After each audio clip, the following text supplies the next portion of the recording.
Sunday suspense, শুধুমাত্র মির্চি 98.3-তে।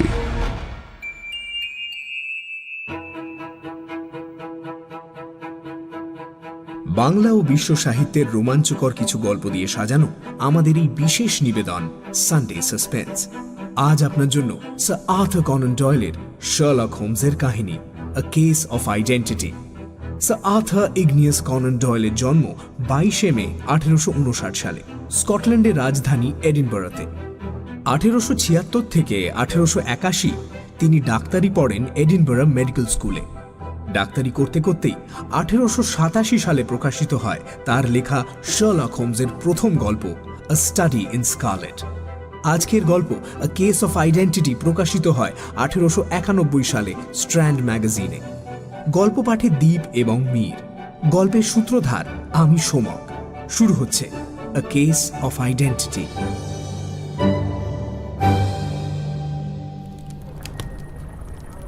আচ্ছা, তুমি তো গল্প লেখো ওয়াটসন, কিন্তু কখনো ভেবে দেখেছ আমাদের চারপাশের জীবন যে কোনো গল্পের থেকে কত বেশি বিচিত্র? এই যে জানলা দিয়ে বাড়িগুলো দেখা যাচ্ছে, এক একটা বাড়ির ভেতর যদি উঁকি মারা যায়, দেখবে এমন এমন সব ঘটনা ঘটছে একদম সাধারণ রোজকার জীবনে, যা তুমি গল্পে বানিয়ে বানিয়ে লেখার সাহসও করবে না। শীতের সন্ধ্যায় শার্লকের বেকার স্ট্রিটের ফ্ল্যাটে ফায়ার প্লেসের সামনে বসেছিলাম আমরা দুজনে। আমি বললাম, এই দূর, আমার মনে হয় না। যা সব ঘটনার বিবরণ খবরের কাগজে বেরোয় আর পুলিশের খাতায় যেসব ক্রাইমের কথা প্রত্যহ নোট করা হয়, সেসব দিয়ে আর যাই হোক জমাটি টান টান গল্প হবে না। আহা, সেখানে তোমায় একটু সিলেক্টিভ হতে হবে ওয়াটসন। পুরো জিনিসটাকে একটু সাজাতে হবে সুন্দর করে। পুলিশে যেমন তোমার মতো কোনো সাহিত্যিক নেই, তাই ওরা গল্পটা রসিয়ে কিভাবে বলতে হয় সেটা জানে না। ওদের লেখা হচ্ছে কেজো লেখা, ম্যাজিস্ট্রেটের তথ্য চাই, তাই রিপোর্টে শুধু তথ্যই থাকে। কিন্তু জেনে রাখো ওয়াটসন, সাধারণের মতো অসাধারণ কিছুই হয় না। যে মানুষটা 3টে মহাদেশ জুড়ে একের পর এক বিচিত্র কেসের সমাধান করে চলেছে, তার এমন মনে হতেই পারে, কিন্তু রোজকার ঘটনায়। আচ্ছা দাঁড়াও, তোমার এই থিওরিটা টেস্ট করে দেখা যাক। আজকের কাগজটাই দেখি। হ্যাঁ, এই তো প্রথম পাতায় স্ত্রীর প্রতি স্বামীর নিষ্ঠুরতা, একটা গোটা কলাম জুড়ে খবরটা চেপেছে। কিন্তু পড়ার আগেই আমি জানি কি লেখা আছে। স্বামীর অন্য কোনো প্রেমিকা আছে, মদ খান, বউকে মেরেছেন মদের নেশায়, বউ গিয়ে পুলিশে নালিশ করেছে। এরকম ম্যাড় খবর দিয়ে গল্প হবে না। বেছে বেছে সব থেকে ভুল উদাহরণটাই বার করলে তুমি, মাই ডিয়ার ওয়াটসন। এটা ডান্ডাস সেপারেশন কেসের খবর, এবং এই কেসে এই অধমের কাজ করার সৌভাগ্য হয়েছে। হ্যাঁ হ্যাঁ, এবং তুমি শুনে রাখো, ভদ্রলোক মদ স্পর্শ করতেন না এবং তার অন্য কোনো প্রেমিকাও ছিল না। উমা, কিন্তু তাহলে নিষ্ঠুর কোন জিনিসটা করতেন? রোজ রাতে খাওয়া শেষ হয়ে গেলে নিজের নকল দাঁতের পাটি দুটি বার করে বউকে ছুঁড়ে মারতেন। কি দেখেছো তো? এমন জিনিস তুমি কোনোদিন তোমার গল্পে লিখতে পারতে? না, তা পারতাম না। বেশ, তাহলে এই রাউন্ডটা আমি জিতলাম। এই নাও, নস্যি নাও। এই বলে শার্লক নিজের হাতটা আমার দিকে এগিয়ে দিল। আমি দেখি তার হাতে 2টি জিনিস, যেগুলো আমি আগে দেখিনি। একটা সোনার নস্যির কৌটো এবং একটা বিশাল বড় পাথর বসানো আংটি। নস্যির কৌটোর দিকে আমি কয়েক সেকেন্ড তাকিয়ে রয়েছি। লক্ষ্য করে শার্লক বলল, তোমার সঙ্গে বেশ কয়েকদিন দেখা হয়নি না? ওটা বোহেমিয়ার রাজা আমায় গিফট করেছেন। ও, আর আংটিটা? হল্যান্ডের রাজ পরিবারের উপহার। কিন্তু ওই কেসটার কথা আমায় জিজ্ঞেস করো না ওয়াটসন, ওটা আমি তোমাকেও বলতে পারবো না, বড্ড কনফিডেন্সিয়াল। ওটা নিয়ে তুমি যদি ফস করে কিছু লিখে ফেলো, বিপদ হবে। ও আচ্ছা, তো এই মুহূর্তে হাতে কোনো ইন্টারেস্টিং কেস রয়েছে কি? কেস আছে ডজন খানে, কিন্তু ইন্টারেস্টিং একটাকেও বলা যাবে না। ইম্পর্টেন্ট, হ্যাঁ, ইন্টারেস্টিং না। ইনফ্যাক্ট আমার মনে হয় সব থেকে ইন্টারেস্টিং হচ্ছে সেই সমস্ত কেস যেগুলো একদম গুরুত্বপূর্ণ নয়। মানে বড় বড় চুরি, ডাকাতি, খুন যেগুলো হয়, সেগুলো সলভ করা খুব সহজ। দেখলেই বোঝা যায় কে করেছে, কেন করেছে, কোনো চ্যালেঞ্জ নেই। কথা বলতে বলতে শার্লক জানলার কাছে গিয়ে দাঁড়িয়েছিল। নিচের রাস্তার দিকে তাকিয়ে এবার বলল, কিন্তু যদি না আমার খুব ভুল হয়, আমাদের হাতে বোধহয় একটা ইন্টারেস্টিং কেস আসতে চলেছে, কারণ নিচে যিনি দাঁড়িয়ে আছেন তিনি বোধহয় আমার হবু মক্কেল। আমি শার্লকের পাশে গিয়ে দাঁড়িয়ে জানলা দিয়ে নিচে উঁকি মারলাম। উল্টো দিকের ফুটপাথে একজন মহিলা দাঁড়িয়ে, গলা পর্যন্ত ফার কোটে ঢাকা, মাথায় বিশাল বড় একটা টুপি, যা থেকে বেরিয়ে রয়েছে টকটকে লাল রঙের একটা পালক। ভদ্রমহিলা নার্ভাস, ওনার মধ্যে একটা উসখুসে ভাব। বারবার নিজের গ্লাভসের বোতাম খুলছেন আর বন্ধ করছেন। তারপর হঠাৎ, ঠিক যেমন ডাইভ করার আগে সাঁতারু শরীরটা একটু সামনের দিকে ঝুঁকে যায়, উনিও সেইভাবে একটু ঝুঁকে, যেন জোর করেই মনে খানিকটা সাহস এনে রাস্তা পেরিয়ে আমাদের দরজার ডোর বেল বাজালেন। মুখের সিগারেটটা ফায়ারপ্লেসের আগুনে ফেলে দিয়ে শার্লক বলল, সিমটমগুলো আমার খুবই পরিচিত ওয়াটসন। ফুটপাথে দাঁড়িয়ে ইতস্তত মানে হলো প্রেম ঘটিত সমস্যা, কিন্তু খুব সিরিয়াস কিছু নয়। সেটা আবার বুঝলে কি করে? প্রেমে দাগা খেলে মহিলা রেগে থাকতেন। এনার রাগের থেকে ইতস্তত ভাবটাই বেশি, তবে আর বেশি আন্দাজ করা দরকার নেই, এই এলেন আমাদের ক্লায়েন্ট। দরজায় একটা টোকা পড়ল এবং বয় ঘরে ঢুকে জানালো যে মিস মেরি সাদারল্যান্ড এসেছেন শার্লক হোমসের সঙ্গে দেখা করতে। শার্লক এগিয়ে গেল। মিস সাদারল্যান্ড যে কতটা লম্বা সেটা এবার আমি বুঝতে পারলাম, প্রায় শার্লকের সমান। তাকে চেয়ারে বসিয়ে শার্লক জিজ্ঞেস করল, আচ্ছা, আপনার যে দূরের জিনিস দেখতে অসুবিধে হয়, আপনি এত টাইপিং করেন কি করে? শুরুর দিকে সমস্যা হতো, কিন্তু এখন হাত সেট হয়ে গেছে, তাই দেখার অতটা প্রয়োজন হয় না। মহিলা সহজভাবেই কথাটা বলেছিলেন, কিন্তু উত্তর দেওয়ার পর তিনি শার্লকের প্রশ্নের মানেটা বুঝতে পারলেন। আপনি আপনি আমায় চেনেন? না হলে এটা জানলেন কি করে?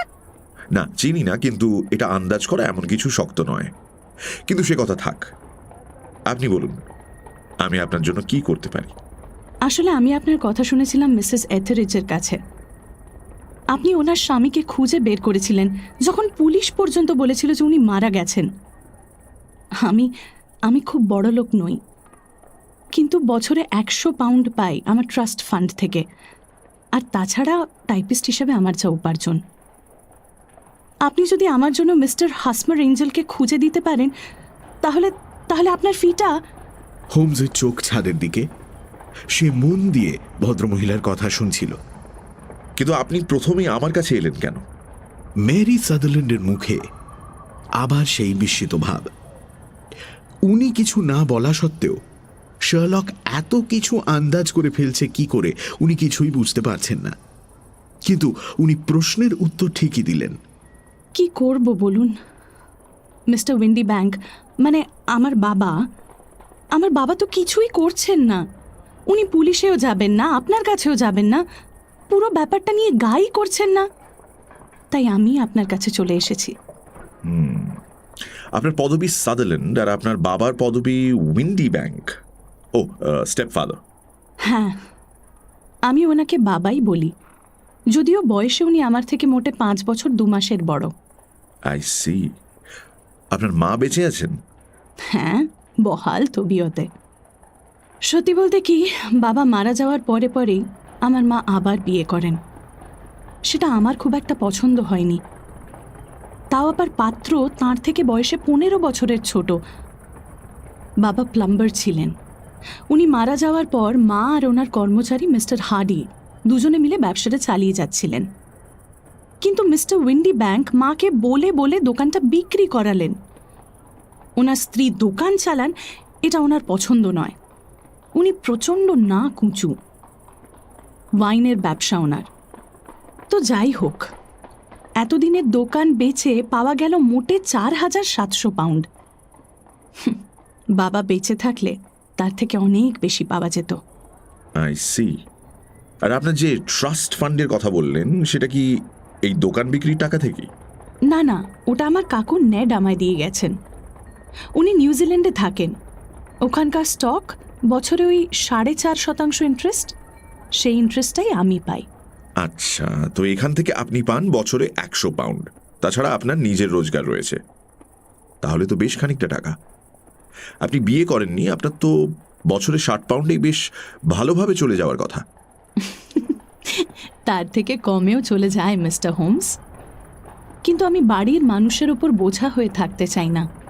তাই আমি বলে দিয়েছি, যতদিন না আমার বিয়ে হচ্ছে ওই 100 পাউন্ড আমার বাড়ির লোক বাড়ির খরচের জন্য ব্যবহার করতে পারেন। সেটা মিস্টার উইন্ডি ব্যাংক 3 মাসে একবার তুলে আমার মাকে দিয়ে দেন। ভদ্রমহিলা যেভাবে অনর্গল বকে যাচ্ছিলেন, আমি ভেবেছিলাম শার্লক অধৈর্য হয়ে পড়বে, কিন্তু দেখলাম সে খুব মন দিয়েই তার কথা শুনছে। বেশ, আপনার অবস্থা আপনি খুব পরিষ্কারভাবে আমায় বুঝিয়ে দিয়েছেন, থ্যাংক ইউ ভেরি মাচ। এবার মিস্টার হজমা এঞ্জেলের সঙ্গে আপনার ঠিক কি সম্পর্ক সেটা বলুন। মিস সাদারল্যান্ডের মুখ এবার লজ্জায় লাল হয়ে উঠল, তার চোখ মাটির দিকে নেমে গেল। গ্যাস ফিটার্স বলে আমার সঙ্গে প্রথম দেখা হয়। বাবা যতদিন বেঁচে ছিলেন ইনভিটেশনটা বাবার নামেই আসতো। বাবা মারা যাওয়ার পরে মায়ের নামে আসে। মিস্টার উইন্ডি ব্যাংক চাইতেন না যে আমি যাই। আমার যে কোনো জায়গায় যাওয়া নিয়েই ওনার আপত্তি, যে কোনো জায়গা। কিন্তু এবার আমি ঠিক করেছিলাম আমি যাবই। বাবার সব বন্ধুরা সেখানে থাকবে, আর উনি বলেন নাকি এসব মানুষের সঙ্গে আমাদের মেলামেশা করা উচিত নয়। তাতে যখন কাজ হলো না তখন বললেন যে বলে যাওয়ার মতো ভালো জামা নাকি আমার কাছে নেই। আমি বললাম আমার কাছে অনেক জামা আছে, তার মধ্যে বেশ কয়েকটা আমি কখনো পরিইনি। যখন দেখলেন কিছুতেই কাজ হলো না তখন রাগ করে কাজের অজুহাত দেখিয়ে ফ্রান্স চলে গেলেন। তাই আমি আর আমার মা গেলাম বলে, আর আমাদের সঙ্গে মিস্টার হার্ডি গেছিলেন। তো সেখানেই আমাদের দেখা হয়। মিস্টার উইন্ডি ব্যাংক ফিরে এসে যখন জানতে পারলেন যে আপনি গেছেন বলে, তখন কি উনি খুব রাগারাগি করেছিলেন? উনি তার বেশ কয়েকদিন পরে ফেরেন, কিন্তু না না তেমন কিছুই বলেননি। ইনফ্যাক্ট উনি ঠাট্টা করছিলেন ব্যাপারটা নিয়ে। I see. হ্যাঁ, তো তারপর আপনার মিস্টার হজমা এঞ্জেলের সঙ্গে দেখা হলো? হ্যাঁ, পরের দিন আমার সঙ্গে দেখা করতে বাড়িতেও এসেছিলেন। তারপরেও 2 বার আমার সঙ্গে দেখা হয়, কিন্তু বাবা ফিরে আসার পরে উনি আর আসেননি। একবারও আসেননি? না, বাড়ির মেয়েদের বাইরের কোনো পুরুষের সঙ্গে মেলামেশা বাবা পছন্দ করতেন না। আপনার সঙ্গে দেখা করার কোনো চেষ্টাও করেননি? না, কিন্তু চিঠি লিখতেন রোজ।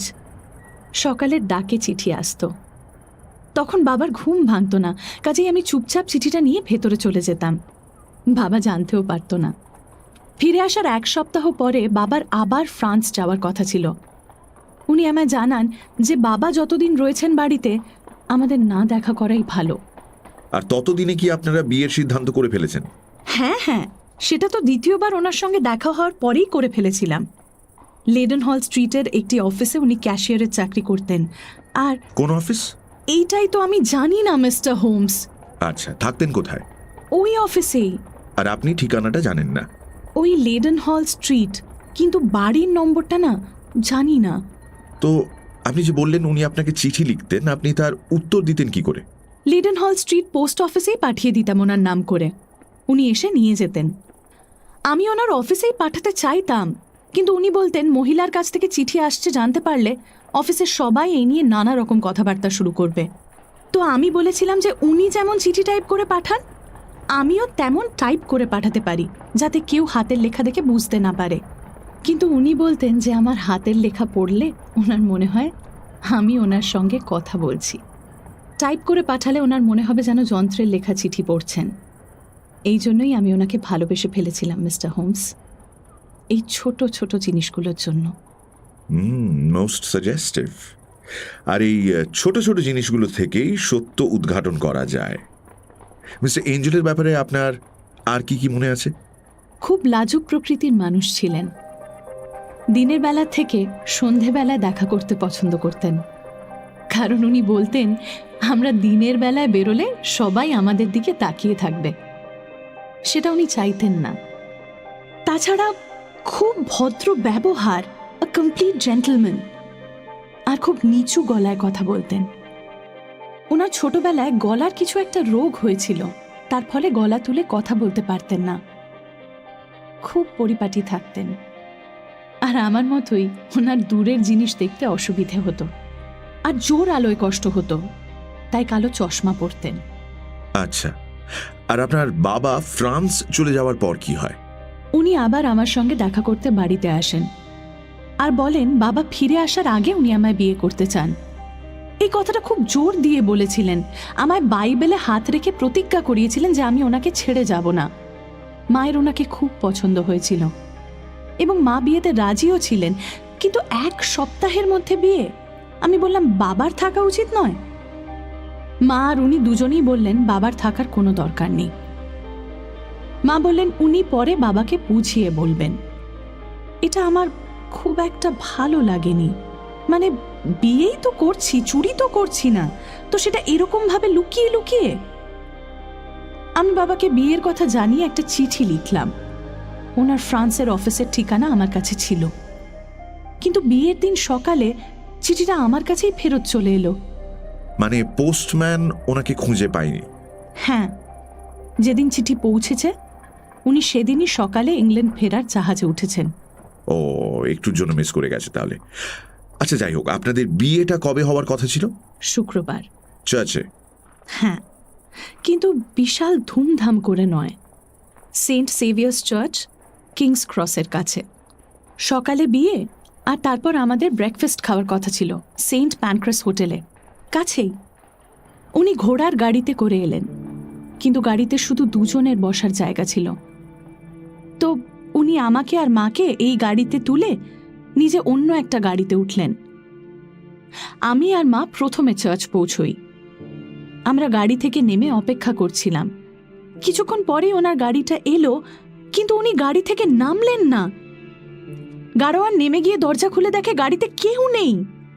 আমরা তো বুঝতেই পারলাম না কি হয়েছে, কারণ গাড়োয়ান বলল সে একদম নিশ্চিত সে গাড়ি থেকে কাউকে নামতে দেখেনি। এটা গত শুক্রবারের ঘটনা মিস্টার হোমস। তারপর থেকে আমি ওনার কোনো খবর পাইনি। আপনি প্লিজ ওনাকে খুঁজে দিন, প্লিজ। মিস্টার হজমা এঞ্জেল আপনার সঙ্গে খুব খারাপ রকমের প্রতারণা করেছেন। না না, আপনি বুঝতে পারছেন না। উনি প্রতারণা করেননি। ইনফ্যাক্ট আমার মনে হয় যে উনি বুঝতে পেরেছিলেন যে কিছু একটা হবে। সেদিন সকালে উনি আমায় বলেছিলেন যে ওনার যদি কিছু হয় আমি যেন আমার প্রতিজ্ঞার কথা ভুলে না যাই, আমি যেন অন্য কাউকে বিয়ে না করি। আমি তখন বুঝতে পারিনি উনি এমন কেন করছেন, আমি বুঝতে পারিনি। এখন পারছি। আপনার মনে হয় ওনার কিছু বিপদ হয়েছে, কিন্তু ঠিক কি হয়ে থাকতে পারে আপনার কোনো ধারণা নেই? কোনো ধারণা নেই। আরেকটা প্রশ্ন, আপনার মায়ের কি প্রতিক্রিয়া ছিল এই পুরো ঘটনায়? খুব রেগে গেছিলেন, বলেছিলেন এটা নিয়ে উনি কোনো আলোচনা করতে চান না। আর আপনার বাবা? বাবা ফিরে আসার পর আমি ওনাকে জানাই। ওনারও মনে হয়েছিল যে কিছু একটা বিপদ কিংবা দুর্ঘটনা ঘটেছে। পালিয়ে যদি যাওয়ার হতো তাহলে তো আগেই যেতে পারতেন। চার্চের দোরগোড়া পর্যন্ত এসে তারপর পালিয়ে যাওয়ার মানে কি? যদি উনি আমার কাছ থেকে টাকা ধার নিয়ে থাকতেন তাহলেও বোঝা যেত, কিন্তু উনি কোনোদিনও আমার একটা পয়সাও নেননি মিস্টার হোমস। কিন্তু তাহলে ওনার কি হয়েছে মিস্টার হোমস?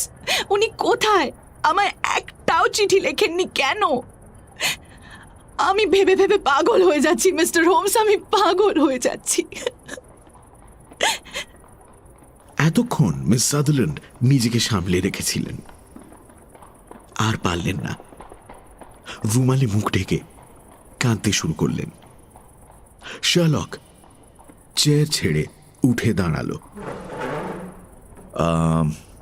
আমি ব্যাপারটা খতিয়ে দেখব। আপাতত মিস সাদারল্যান্ড, আপনি বিশ্রাম করুন। ঠিক যেমন উনি আপনার জীবন থেকে বের হয়ে গিয়েছেন, আপনিও ওনাকে নিজের চিন্তা থেকে বের করে দিন। মানে মানে আপনি বলছেন আমি আর কোনোদিন ওনার দেখা পাবো না? I am afraid not. কিন্তু কি হয়েছে ওনার, কি হয়েছে? এই প্রশ্নের সঠিক উত্তর দিতে আমার একটু সময় লাগবে মিস সাদারল্যান্ড। আপাতত আপনি আমায় ওনার চেহারার বর্ণনা আর ওনার লেখা সবকটা চিঠি একটু দিয়ে যান। আমি শনিবার ওনার খোঁজে কাগজে বিজ্ঞাপন দিয়েছিলাম, এই যে কেটে এনেছি, এটাতেই বর্ণনা রয়েছে। আর এই হলো ওনার চিঠি। Thank you miss Sutherland. আর আপনার ঠিকানা? Number 31 Lyon place, Campbell. আপনার কাছে মিস্টার এঞ্জেলের ঠিকানা নেই। আপনার বাবার অফিস কোথায়? ওয়েস্ট হাউসের মা ব্যাংকে চাকরি করেন, wine importer. Thank you miss Sutherland, আপনি পুরো ব্যাপারটা একদম পরিষ্কার করে আমায় বুঝিয়েছেন। Thank you very much. ব্যাস, এবার পুরো ঘটনাটা মন থেকে মুছে ফেলুন। তা তো আমি পারবো না মিস্টার হোমস। আমি প্রতিজ্ঞা করেছিলাম আমি ওনাকে ছাড়া আর কাউকে ভালোবাসবো না। যতদিন না উনি ফিরবেন আমি ওনার জন্য অপেক্ষা করব। ভদ্রমহিলাকে অ্যাডমায়ার না করে পারলাম না। নিজের যতই কষ্ট হোক মুখের কথা নড়চড় হতে দেবেন না। মিস সাদারল্যান্ড নিজের কাগজপত্র টেবিলের ওপর রেখে বেরিয়ে গেলেন। নিজের দুটো হাত মুখের সামনে জড়ো করে শার্লক অনেকক্ষণ চুপ করে ছাদের দিকে তাকিয়ে বসে রইল। তারপর আস্তে আস্তে উঠে তাক থেকে নিজের পাইপটা নামিয়ে ধরালো। তারপর আরাম কেদারায় মাথা এলিয়ে দিয়ে এক রাশ ধোঁয়া ছেড়ে বলল, ইন্টারেস্টিং। কি কেসটা? না, মহিলা। কেসটা খুবই সাধারণ। আমার খাতা দেখলে ঠিক এরকম একাধিক কেস তুমি পাবে। অ্যান্ডোভারের ৭৭-এই এরকম একটা ঘটনা ঘটেছিল। তাছাড়া আগের বছর হেগেও এরকম একটা ঘটনা ঘটেছিল। না, কেসে নতুন কিছু নেই, কিন্তু ওই মহিলা ভীষণ ইন্টারেস্টিং। একজন অত্যন্ত সাধারণ মধ্যবিত্ত মহিলার মধ্যে তুমি এত ইন্টারেস্টিং কি দেখলে? আমি তো কিছুই দেখলাম না। তুমি দেখেছো সবটাই ওয়াটসন, কিন্তু লক্ষ্য করনি। তোমাকে আমি এতদিনেও বোঝাতে পারিনি জামার হাতা, হাতের নখ, জুতোর ফিতে, এই জিনিসগুলো লক্ষ্য করা কতটা জরুরি এবং এগুলো থেকে একটা মানুষের ব্যাপারে কত কিছু বোঝা যায়। মহিলা তো এতক্ষণ তোমার সামনেই বসেছিলেন। কি কি দেখলে আমায় বলো। কালো চুল, চওড়া ব্রিমওয়ালা হ্যাট, আর তাতে ওই ক্যাটক্যাটের লাল রঙের পালক, গায়ে কালো রঙের জ্যাকেট, তাতে কালো পুঁথি সেলাই করে লাগানো, ড্রেস বেশ গাঢ় ব্রাউন রঙের, কলার আর কাফগুলো বেগুনি, গ্লাভস পরেছিলেন ছাই রঙের, ডান হাতের তর্জনীর দিকটা একটু ক্ষয়ে যাওয়া, জুতোটা সত্যিই লক্ষ্য করিনি, ছোট গোল সোনার কানের দুল, আর মোটামুটি দেখে মনে হচ্ছিল আর্থিকভাবে সচ্ছল, কিন্তু খুব বনেদি পরিবারের বা সোফিস্টিকেটেড বোধহয় নন। Wow, wonderful. বাবা ওয়াটসন, সাবাস। তবে কয়েকটা জিনিস মিস করেছো। মোটের ওপর নট ব্যাড অ্যাট অল। এবার আমি কি দেখলাম সেটা বলি।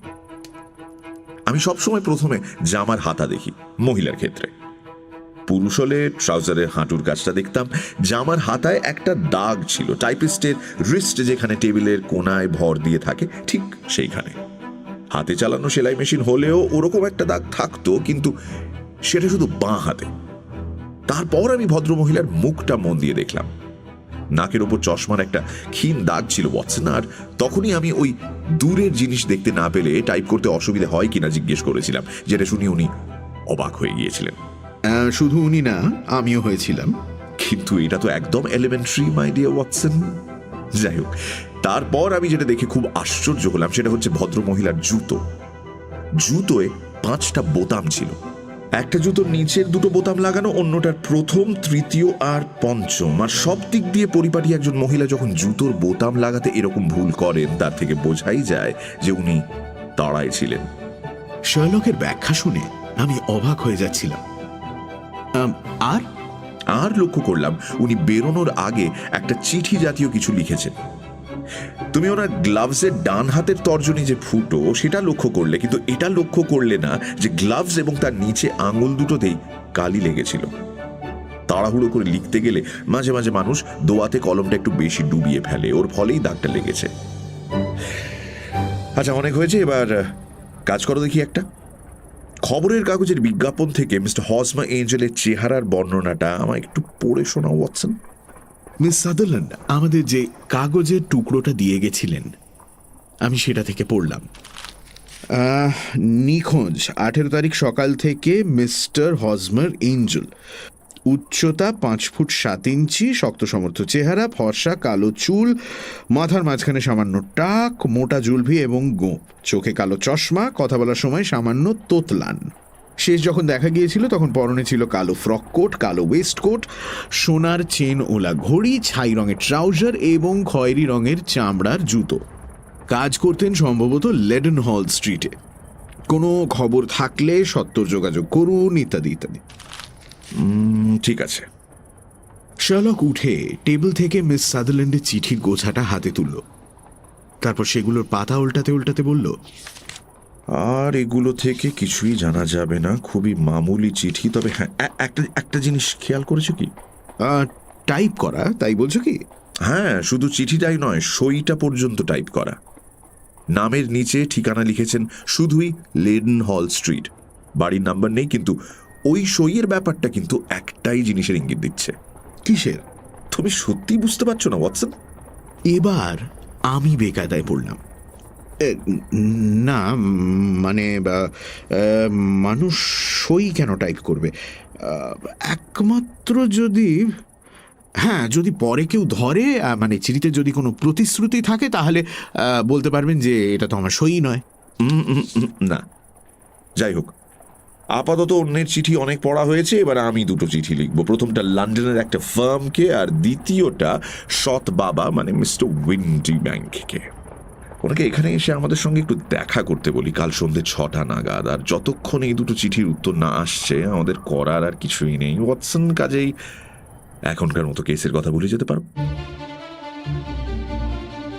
আমি যে বিশেষ কিছু বুঝতে পারলাম তা নয়, কিন্তু শার্লক যখন বলছে তখন নিশ্চয়ই জেনেই বলছে, এই ভেবে নিলাম। শার্লককে ভুল করতে দেখেছি আজ পর্যন্ত মাত্র একটি বার, কিন্তু সেবার প্রতিপক্ষ ছিলেন আইরিন অ্যাডলার। কিন্তু তাছাড়া আর কোনো মামলায় শার্লককে ফেল করতে আমি দেখিনি। ঘর থেকে বেরোনোর আগে একবার পেছন দিকে তাকিয়ে দেখলাম আমার বন্ধু তার প্রিয় পাইপ ধরিয়ে ফেলেছে। তার থেকে নীল ধোঁয়া নির্গত হয়ে কুণ্ডুলি পাকিয়ে ধীরে ধীরে ছাদের দিকে উঠছে। আমি জানি কাল যখন আমি ফিরে আসবো ওই চেয়ারে বসেই শার্লক আমার সব প্রশ্নের উত্তর দিয়ে আমার মনের ধোঁয়াশা পুরোপুরি কাটিয়ে দেবে।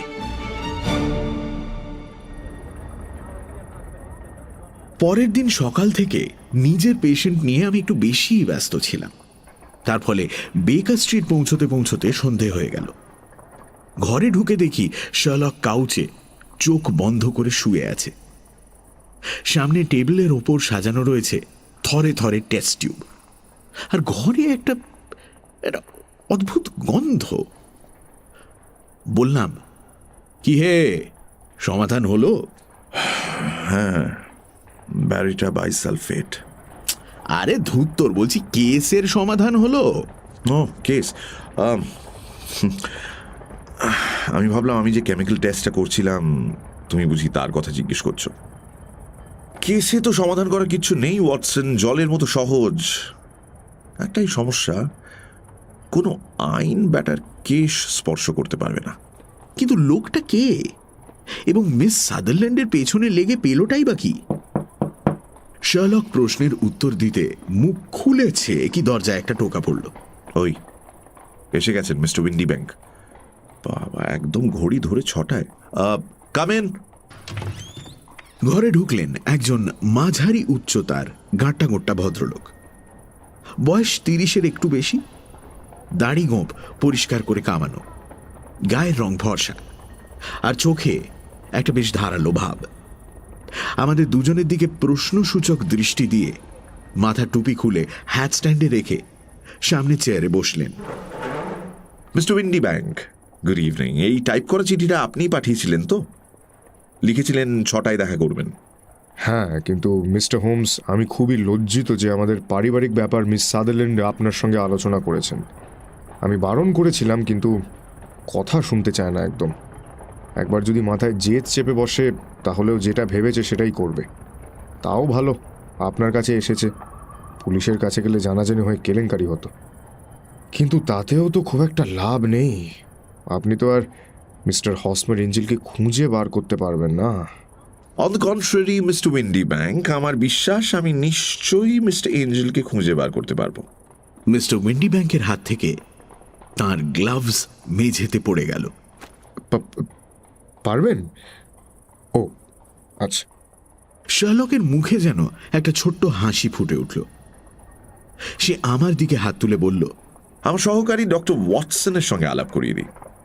জানো তো ওয়াটসন, মানুষ হাতের লেখা গোপন করতে টাইপ করা লেখা পাঠায়, কিন্তু ঠিক যেমন এক একজনের হাতের লেখা এক এক রকম, ঠিক তেমনই এক একটা টাইপরাইটারের লেখা এক এক রকম।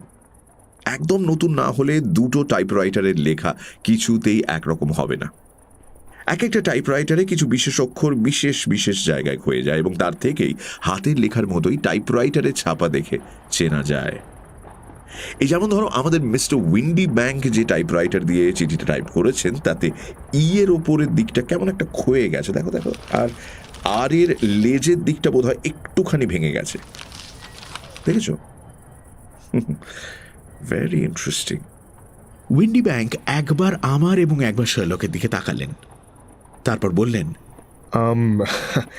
আসলে ওটা আমাদের অফিসের টাইপরাইটার। সব চিঠি ওটাতেই লেখা হয় কিনা, তাই একটু ক্ষয়ে গেছে। তাই নাকি? আচ্ছা আচ্ছা আচ্ছা। কিন্তু এবার মিস্টার উইন্ডি ব্যাংক, আপনাকে আমি সব থেকে ইন্টারেস্টিং জিনিসটা দেখাই। বুঝলে ওয়াটসন, এবার আমাকে অপরাধের টাইপরাইটারের ব্যবহার নিয়ে একটা বই লিখতে হবে। এ বিষয় নিয়ে আমার কিঞ্চিত লেখাপড়া আছে মিস্টার উইন্ডি ব্যাংক, বুঝলেন কিছু? শার্লক তার হাতে তুলে নিল মিস্টার হজমা এঞ্জেলের চিঠির গোছা আর নিজের ম্যাগনিফাইং গ্লাস। এইগুলো হচ্ছে মিস্টার হজমা এঞ্জেলের পাঠানো চিঠি।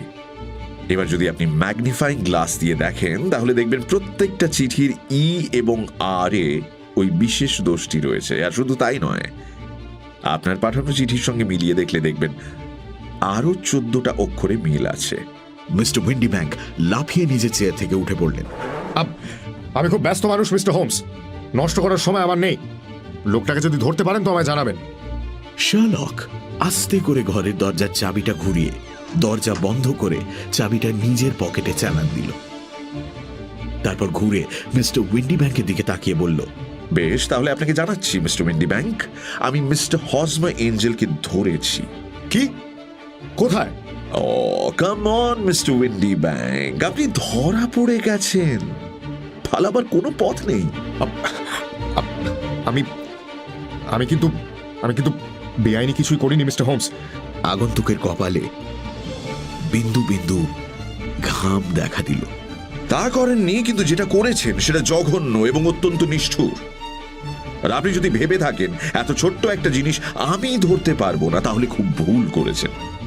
এবার বসুন বসুন, আমি বলছি, কোথাও ভুল হলে আপনি শুধরে দেবেন। উইন্ডি ব্যাংকের সব প্রতিরোধ ক্ষমতা যেন উপে গেল।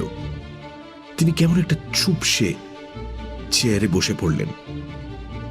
শার্লক বলে চলল, আপনি মিসেস সাদারল্যান্ডকে বিয়ে করেছিলেন তার মেয়ের টাকার জন্য, আর আপনি সেই টাকায় আয়েশ করেছিলেন বেশ কয়েক বছর। কিন্তু মেয়েরই ভালো মেয়ে, দেখতে শুনতে ভালো, বুদ্ধিমতী, ব্যবহার ভালো, এমন মেয়ে কতদিন আইবুড়ো থাকবে? কিন্তু মেরি বিয়ে করলে শুধু যে সেই শ্বশুর বাড়ি যাবে তা তো নয়, তার সঙ্গে তার টাকাও চলে যাবে। আপনি মেরির বিয়ে আটকানোর প্রাণপণ চেষ্টা করেছিলেন, তার বাড়ি থেকে বেরোনো বন্ধ করে দিয়েছিলেন যাতে তার কোনো সমবয়সী পুরুষের সঙ্গে দেখা না হয়। কিন্তু তাতে যখন দেখলেন কাজ হচ্ছে না, তখন আপনি একটি কাল্পনিক চরিত্র খাড়া করলেন, হজমা এঞ্জেল। আপনার স্ত্রীর সাহায্যে আপনি ছদ্মবেশ ধারণ করলেন। সেখানে একটি বড় সুবিধে, মেরির চোখ, সে খুব ভালো দেখতে পায় না। ব্যাস, অন্য প্রেমিকের কোনো সম্ভাবনাই রইল না, কারণ মেরি আপনার প্রেমে পড়ল।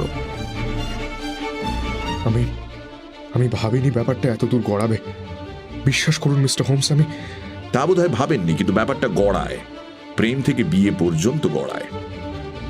আপনার প্রয়োজন ছিল ব্যাপারটা এমন একটা নাটকীয় ভাবে শেষ করার যাতে মেরির ওপর তার একটা দীর্ঘস্থায়ী প্রভাব পড়ে। আর কতদিন আপনি ফ্রান্স যাওয়ার নাম করে ডুব মারতেন। সেজন্যই বিয়ের আগে আপনি মেরিকে দিয়ে প্রতিজ্ঞা করান যে সে অন্য কাউকে বিয়ে করবে না আর কোনোদিন। আর তারপর চার্চে যাওয়ার সময় ঘোড়ার গাড়ির কারসাজিটা, ইটস এন ওল্ড ট্রিক। একটা দরজা দিয়ে ঢুকে আর একটা দরজা দিয়ে বেরিয়ে যাওয়া। কিছু মিস করলাম কি mister Windy bank? Windy bank যেন এতক্ষণে একটু কনফিডেন্স ফিরে পেয়েছেন। শার্লকের দিকে চোখ তুলে বললেন, হতে পারে, কিন্তু আপনি যখন এতই বুদ্ধিমান মিস্টার হোমস, আপনার জানা উচিত যে এই মুহূর্তে আপনি কিন্তু বেআইনি কাজ করছেন। আপনার আমাকে এই ঘরে আটকে রাখার কোনো অধিকার নেই। আমি কিন্তু আপনার বিরুদ্ধে মামলা করতে পারি। শার্লক চাবি ঘুরিয়ে দরজা খুলে দিল। তারপর উইন্ডি ব্যাংককে উদ্দেশ্য করে বলল, তা করতেই পারেন, কারণ আইনের চোখে আপনি নির্দোষ, কিন্তু শাস্তি আপনার ন্যায্য প্রাপ্য। মেরির যদি কোনো ভাই বা দাদা থাকতো তাহলে তার উচিত ছিল আপনাকে ধরে চাপকানো। কথাগুলো বলতে বলতে শার্লকের মুখ লাল হয়ে উঠল। এবার হঠাৎ তার চোখে যেন আগুন জ্বলে উঠল। ইনফ্যাক্ট চাবুক একটা আমার কাছেই আছে। কোথায় গেল? হ্যাঁ, এই তো, mister Windy bank, here it is.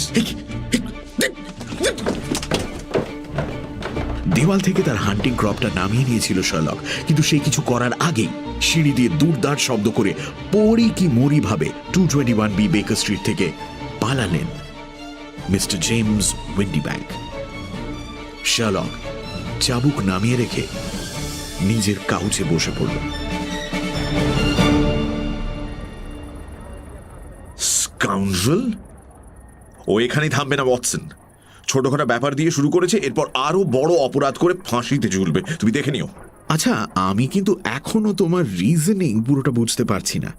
Well, mister হজমা এঞ্জেলের ব্যবহার যে অত্যন্ত অদ্ভুত সেটা তো শুরু থেকেই বোঝা যাচ্ছিল। আর পুরো ব্যাপারটাই লাভ একজনেরই, উইন্ডি ব্যাংক। দুজনকে কখনোই একসঙ্গে দেখা যায় না, একজন চলে গেলে তবেই অন্যজনের দেখা পাওয়া যায়। এটা একটা ইন্টারেস্টিং ক্লু। তারপর ওই গোঁফ, কালো চশমা, গলার আওয়াজ শুনেই মনে হয় যেন কেউ পরিচয় গোপন করার চেষ্টা করছে। হাতে লেখা চিঠি না পাঠিয়ে টাইপ করার ওই একই কারণ। মেয়ে বাবার হাতের লেখা চিনবে না? এই সব কটা জিনিস একই দিকে ইঙ্গিত করছিল। কিন্তু তুমি নিশ্চিত হলে কি করে? সন্দেহ যখন উইন্ডি ব্যাংকের ওপরেই, তখন তার অফিসকেই জিজ্ঞেস করলাম। যে ফার্মকে আমি চিঠি লিখেছিলাম সেখানে উনি চাকরি করেন। আমি মিস সাদারল্যান্ডের দেওয়া বিবরণ থেকে গোঁফ, চশমা এবং ছদ্মবেশের আর সবকিছু বাদ দিলে যেটা বাকি থাকে ততটুকু লিখে জিজ্ঞেস করেছিলাম ওদের কোনো কর্মচারীকে ওই রকম দেখতে কিনা। তার সঙ্গে ভদ্রলোককে বললাম আমার সঙ্গে এসে দেখা করতে। সেই চিঠির উত্তর উনি টাইপ করেই পাঠালেন, আর আমি মিলিয়ে দেখে নিলাম হজমা এঞ্জেলের চিঠির সঙ্গে এই চিঠির হরফ হুবহু মিলে যাচ্ছে। সেই একই ডাকে ফেনচার্চ স্ট্রিটের ওয়েস্ট হাউস অ্যান্ড মার ব্যাংকের থেকেও জবাব এলো যে আমি যে বর্ণনা পাঠিয়েছি তা হুবহু মিলে যাচ্ছে মিস্টার জেমস উইন্ডি ব্যাংকের সঙ্গে। ব্যাস, কেল্লা ফতে। আর মিস সাদারল্যান্ডকে খবরটা কবে দেবে? এই খবর তাকে দেয়া যাবে না ওয়াটসন। দিলেও তিনি আমায় বিশ্বাস করবেন না। Mary Sutherland is in love. তিনি মনে প্রাণে বিশ্বাস করেন যে যাকে তিনি ভালোবাসেন সে একদিন না একদিন ফিরে আসবেই। আর বিশ্বাস এমন জিনিস ওয়াটসন, যা হাজার প্রমাণ দিয়েও টলানো যায় না।